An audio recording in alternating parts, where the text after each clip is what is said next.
Hey, it's MK, and I am here with another 31 days of cut files for you guys. And today we are doing some more of the documenting cut files. I have this one here, which is a quill and a scroll. I thought it was going to be kind of cool to do it with my pirate layout. I've got a 2-page layout for you guys today. It's the entrance to the Pirate Museum at Nassau. And right there they have like a guillotine. No, it's not guillotine. I don't know what they call this, but where you keep the prisoners on display. And so it was pretty fun that they had a bunch for you guys to try out. And of course, we all had to, Janet and Sandy and myself. So what I have is a Cartabella by the Sea, two-toned cardstock, and then from Stampin' Up, I've got this gorgeous white and blue stripe. And then from a patterned paper, I have this gorgeous gold. It came from a pattern paper pad is what I was trying to finish myself, my sentence, but I didn't. So I apologize. So yeah, I definitely wanted to do that. So off camera, I took all of my photos and went ahead and trimmed them all down. And from the trimmings, I'm going to go ahead and, back some of the scroll with my leftover photo paper, like the brick printed that was at the top and the bottom of my little saying there that says the year is 1716. That is going to kind of start off our pirate saying. And then once I get that done, I'm going to go ahead and try to figure out how to make the rest of the scroll, which I'm not sure if I end up doing that until later or what. I don't really know, but I do end up having to alter the scroll to work for me. That's just how it ended up, because the way that I envisioned it, it didn't quite work out. So, so here it is. I really wanted the words in the middle of the scroll. I thought that they would work perfect. Of course, I didn't do anything else to plan it. I just printed a photo, printed my scroll, and called it good, thinking, oh, it's perfect for that. And it wasn't. So I'm going to have to set it off to the side and figure out another way. So I'm going to use the red cardstock. Now, you guys, I am really loving the red, white, and blue for nautical or pirate or anything like that. I really, really am enjoying that color scheme, even though, you know, it's more patriotic. But I have just been loving it. Even Simple Stories Coastal, when it's red, white, and blue, I just absolutely love it. So what I'm trying to figure out is how to get my blue stripes, because that reminds me of, you know, the pirate pants or the shirt that they were always wearing that was like a blue pinstripe or some sort of thing. Some sort of garment. And so I'm trying to figure out how to get my stripes to work with only the one paper. I went back into my supply to see if I had 2 papers, and I did not. So what I'm going to end up doing is I was going to cut this piece in half and go at the top and the bottom, thinking that it was going to be plenty of what I was going to need. And then I realized, nope, I better not do that until I figure out how I really want my orientation to go for this specific layout. So I'm going to have our, I don't remember what they're called, you guys, but our photos on one side, and then the entrance, the gate entrance on the other side, and then have the scroll with the little plaque, word plaque, with the gate entrance, like this is where our story begins type of thing, and whatnot. And then the next page is the ship, the Revenge, which is what that is talking about. And so I really wanted to have that as a double page too, because it was a pretty cool ship. And I am impressed at the fact that it was made, right? So, I am so sorry if it's not coughing, it's yawning. So one of the things that I should have thought about before I put my back to my cut file was which way I wanted my scroll to work, because by the time that I figured out which arrangement I liked my photos in, the scroll actually would have worked a bit better if it was facing it the opposite direction. But I'd already took my my ends of the photo and matted my scroll. So yeah, it was just not matted it, but backed it. So yeah, I was kind of stuck with what I had. Again, setting it off to the side. I will figure that part out later. I'm going to go ahead and put, excuse me, I'm sorry. I'm going to go ahead and put my layout all together. This cough is just dwindling, you guys. It is almost gone, I promise.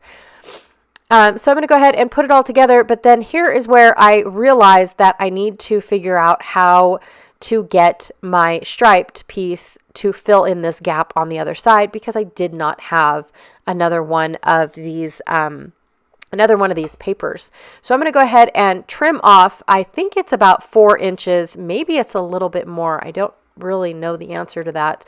It might be a little bit more because my photo mat is 4 inches and it is a little bit wider because it doesn't, my photo mat doesn't go all the way over to the left. So I'm going to go ahead and glue one side at, one piece at the top, the other piece down at the bottom, which I like the fact that they were perfectly aligned as far as the stripes go. So now the stripes are all lined up. And then I'm going to cut this one piece off to just fill in that gap over on the left. I know it's not going to be the exact same, what's it called? I know it's not going to be the exact same length that I needed it, but my photo is going to cover up that little bare spot. So there we go. Piece put together. It's all been pieced together. You'll never know, except for the fact that you watched me build that piece of paper. But yeah, I love it. I also love this. I don't even know what it's called, but it's a ribbon, but it's like a braided ribbon, and it comes in this really skinny little strip of ribbon, and then you can sit there and pull it apart to make it about, I don't know, 1/4 of an inch wide. And so what I did was I pulled it all apart. Then I took my tear and tape and I applied it to the tear and tape. So that way now I have sticky ribbon.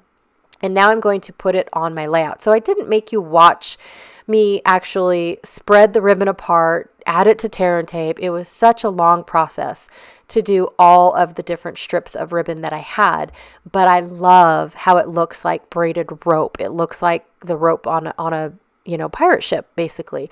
So I just really love having this texture on my layout. I'm also guessing as to where, like how high up the ribbon is supposed to go. But when I get to the other side, I will match my left and my right. So that way, in the page protector, they won't look wonky or off. So I am using my ruler slightly to try and guesstimate where my pieces are supposed to go. So, and some of the ribbon is a little bit on the longer side. When I first cut the ribbon, I have to tell you that I accidentally cut it a little bit too short. So I did have to cut more ribbon, because when it's skinnier, it's longer. And then when you spread it out, it shrinks, right? It's like crumpling paper, and all of a sudden your paper is smaller than when you started because you added a bunch of hills and valleys to your paper. It's the same concept. I just forgot to add that part in when I was first cutting out the strips. So I've got a couple extra pieces, which I'm okay with because I can always add them, not particular to this layout, but add them on pocket pages and things like that. I am having my ribbon go slightly off of the striped print just for another effect, or I should say accent. And then I'm going to cut my quill off because it doesn't work with where my paper needs to be. So now I'm trying to just figure out how to manipulate this cut file to work with my my plaque, basically, is what it is. So I'm just trying to get it to work. I'm trying to smush it. I think if I cut it, if I shrink it, if I make it go, off the page, how do I get this to work? And I left all this in, just so that way you guys can see how I do end up finally getting it to work in my favor and get it to where it's not an eyesore, but it's okay, as it is type of deal. So, and I do like how it ended up looking. So I'm going to go ahead and put it all the way off into the corner. So that way that part of the cut file is covered up and contained. And then what I'm going to do is take this scrap of paper, ink up the edges so that way it looks like old paper, and fill in the gaps of where it is, because if I cut it down, it just really didn't look right. It just didn't look like it it was cohesive, I should say. So yeah, I'm gonna leave it the length that it was and just add a little bit to it, and I think it is absolutely perfect. Now I am going to hold it in place with some washi tape, so that way when I go to cut all these pieces off and whatnot, the skinny parts of the scroll aren't flopping around on me, and I'm trying to hold it steady while I'm fussy cutting it out. So I'm going to go ahead and glue that part down and finish her off. And I'm much more happier with the way that it looks. Now, I don't know. It's an afterthought. Afterthought as in right now. But should I have rounded my corners on my photo? The top two corners. Should I have rounded them, or do they look okay? It's almost like this is a scroll and this letter is popping out of the scroll. Does that make sense? Like they were both rolled up together. That's kind of what it is looking like at this moment. I did decide to back my feather. I'm going to go ahead and make it just a black quill just to add in a little bit of something, plus black scrap is what I had on my desk.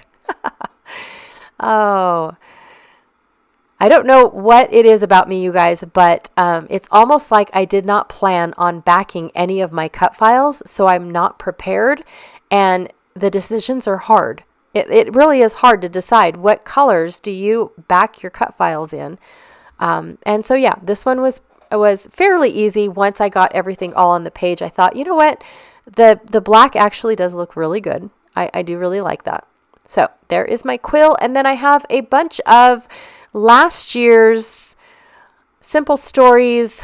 I don't know what they're called, you guys, but this one's called Frontier, and it had a little bit of pirate themed section on it, as well as I think like cowboy themed and stuff. I think they're for Disney and all the different little spots you can go in Disney. So I definitely wanted the pirate stuff, and then I pulled out some of the pirate chest and the clothing. They are from the same Simple Stories collection, only it was the die cut pack. And then the acrylic pieces that I'm pulling out are from Some Assemblage Required, 2 years ago, when they had a pirate-themed set. So some of the, actually all of the clothing are from one whole set. I think it was actually called Pirate Clothes or Pirate Wear or something. I'm not sure. But yeah, it was just all... it was all one set, and then there was a set where you just had the pirate weapons, and then there was another one where it was the pirate booty, or bounty, I should say, where it was the treasure chest and precious metals and things like that. And so, yeah, super fun stuff. And then, of course, everybody's favorite was the pirate ship with the flag and the ship's wheel and map. So that was everybody's favorite. And then the Kraken was also available. Which I thought was kind of cool. I haven't done the Kraken yet.